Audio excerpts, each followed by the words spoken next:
4-day manhunt, 2 sleepless nights. Law enforcement have apprehended Vance Bolter. That's 48 hours that law enforcement involved in a complex and dangerous manhunt. Spent Father's Day away from their families to deliver justice for Melissa and Mark Hortman and their children who spent this Father's Day alone. To the law enforcement who stand here and the hundreds who were involved in this, the state of Minnesota owes you a deep debt of gratitude. Thank you. You ran towards the danger and you served the state of Minnesota. Multiple agencies were there as FBI laid hands on it and Minnesota State Patrol put the handcuffs on. One man's unthinkable actions have altered the state of Minnesota. Melissa Hortman was the core of who our values were. She had a hand in so many things that happened. The building that we stand in, she helped usher through so that we could respond from the State Emergency Operations Center with the professionalism and giving the tools necessary to law enforcement to do their job. Code 3 in Champlin. Stand by on a possible GSW. Sounds like there may be 2 patients. 610, do you want 1 or 2 staterooms prepared? Question 660. He advised you to call for Mercy. Let them know they need a stateroom ready. I need 2 staterooms at Mercy. Copy. 1 female victim, 3 GSWs, 2 to abdomen, 1 to arm. Can you notify Mercy of our patient, please? Copy, 223. 1 female victim, 2 GSWs to the abdomen, 1 to the arm. We advise Mercy we have a older male, multiple gunshot wounds, 3 in the chest. 2 to the chest, 1 in the abdomen, or left elbow. He's definitely got bleeding going on his stomach as well. He's very. Hey guys, welcome back to the channel. I'm gonna make this one really quick and short, but I got questions just like the rest of you guys, and basically what I'm trying to do is answer them. Who is this guy and why did he just snap the fuck off and go up and kill 2 people actually doing their jobs? It makes you wonder what they got planning. Is this a huge psyop, or is this some crazy ass dude who just took a little too much of what we see on our phones or what we see on our screens too seriously and thought he was trying to save the fucking world? So let's get into it. I'm gonna make this short. I'm gonna show you the information I was able to collect on him, and we just gonna figure out what the fuck is going on.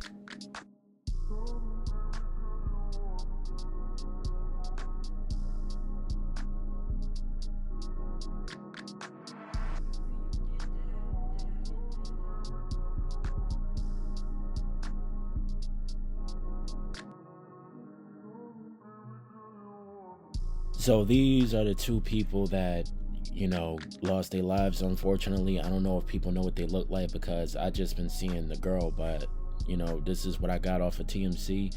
What's crazy is, and this is one of the reasons I'm making a video about it, is they say it's supposedly because she stopped the bill. I'm gonna play the clip right now, and we just gonna get into it right afterwards. By that vote, and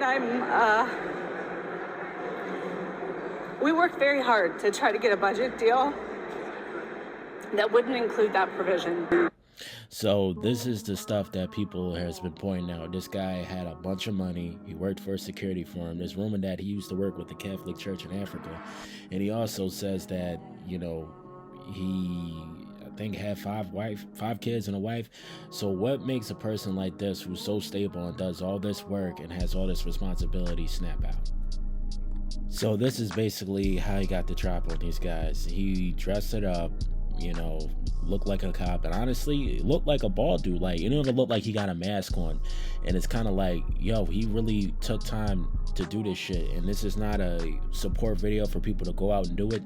It's just that more and more of us are getting tired of this, and some of us just have a really fucked up way with dealing with it and think that we have all the answers and we got to take justice in our own hands.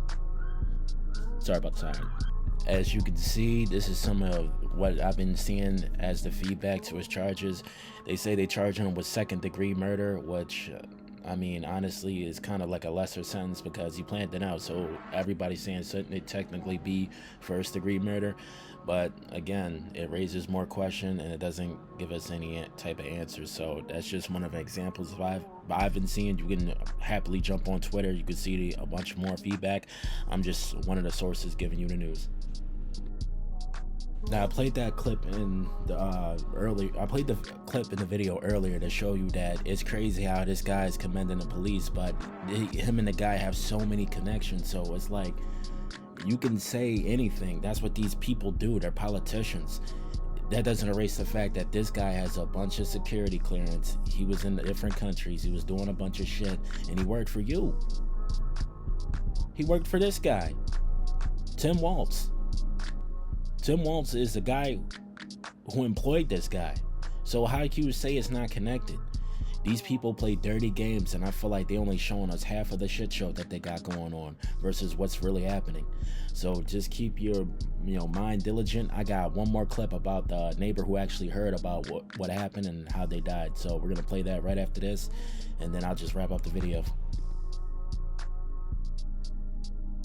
Place North. This is the block in the street on which Senator Hoffman resides. And of course, that's where the shooting took place at about 2 o'clock this morning. We know that both he and his wife were shot multiple times, and then they were taken to the hospital. That's where they were operated on, and they are expected to survive. We're not entirely sure of what their condition is right now, but we know that they did get out of surgery. We've also, of course, heard from family members, their nephew, who tells us that their daughter was home at the time as well. And we know that the senator's wife, Yvette, actually jumped in front to protect her daughter from being shot. So, of course, a very horrific scene that unfolded here this morning.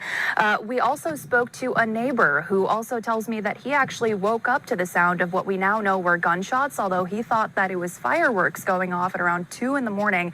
You can imagine just how startled he was. Listen to what he had to say. Just kind of the pop, pop, pop, pop, and then there was like what looked like a cop car driving down, I don't know what bound this is, but across the street heading kind of this way, with like flashing lights. Yeah. And this was pretty early on in the morning. 2 in the morning. Yeah, and then I kind of went back to bed tried to, because I was like, oh, it must have been like fireworks, and then the cops like dealt with it and is leaving. And then all of a sudden it was just like cop after cop after cop and paramedics. It was pretty crazy. And you had said the car looked like what would have been a police vehicle. Just because it had like the flashing lights on it. I didn't see like make or model or anything like that. No. Yeah. That must have been pretty scary. It was pretty intense. Yeah. Pretty scary. Yeah. So that was Levi Strand. He is a neighbor of the Hoffmans. He's actually lived in this neighborhood for about 10 years and lives across the street from them. And what he was describing is that vehicle that we've heard from law enforcement now was actually not an official police or law enforcement vehicle whatsoever. It was actually just a dark SUV that this impersonator was driving in order to appear as though they are with the police. And of course, I mean, what a sight to see. But we do want to tell you, Brooklyn Park still has that shelter in place that's still in effect.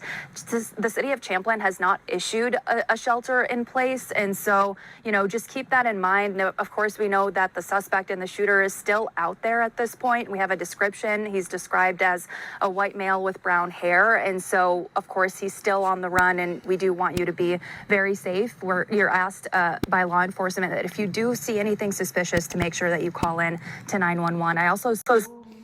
So there you go. There you have it. This is one of the things I seen, trying to find out what security firm this guy had and who was running it. Again, limited connection, man. It's been really hard to find this information, but this is just, part of the update. I'm going to keep following the story. If you can hit that like and subscribe button, I'm still trying to get better at this. I've been juggling this plus my life, but I really enjoy it because I feel like I'm learning the truth with you guys, and I'm adding a little bit of my own. Maybe you could add a little bit of yours in the comment section, and we get this thing rolling. Thanks for watching, man.